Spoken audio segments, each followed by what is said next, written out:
Hi, I'm Alex. I'm here to talk to you about OutCasting. OutCasting is public radio's LGBTQ youth program. It's a program created every month by LGBTQ and allied youth like me. We're gay, we're lesbian, we're bi, we're trans, we're straight allies, we're whatever. And our ideas and our thoughts and perspectives and experiences are not being represented in the mainstream media, except in OutCasting. We bring an LGBTQ and ally look to issues that face our community.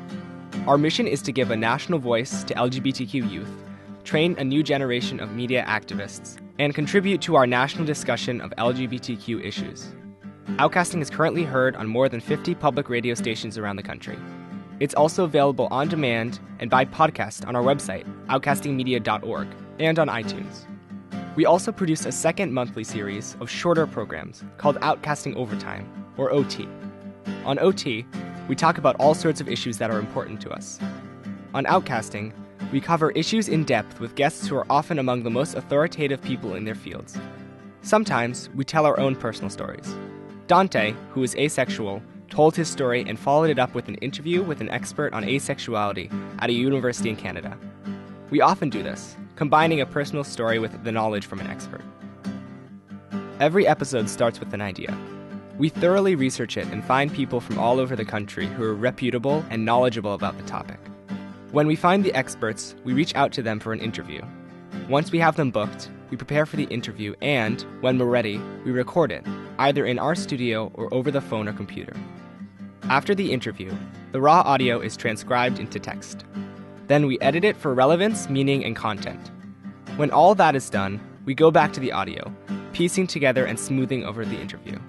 We write, record, and edit the tracks for the beginning, middle, and end of the episode.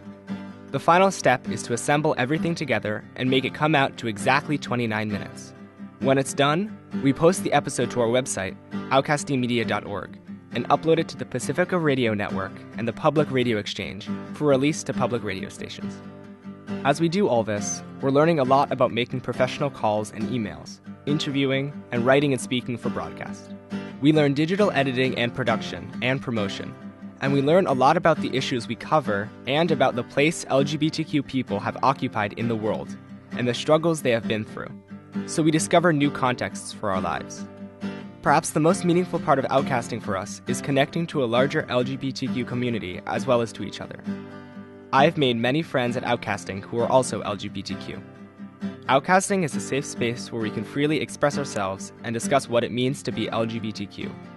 It's unique to be able to talk about how being LGBTQ affects us in daily life with fellow young people, sometimes who are working through those same problems. OutCasting has gotten some great coverage in the national press. The Huffington Post says, OutCasting injects an LGBT narrative into the conversation surrounding mainstream radio that historically lacks this kind of perspective.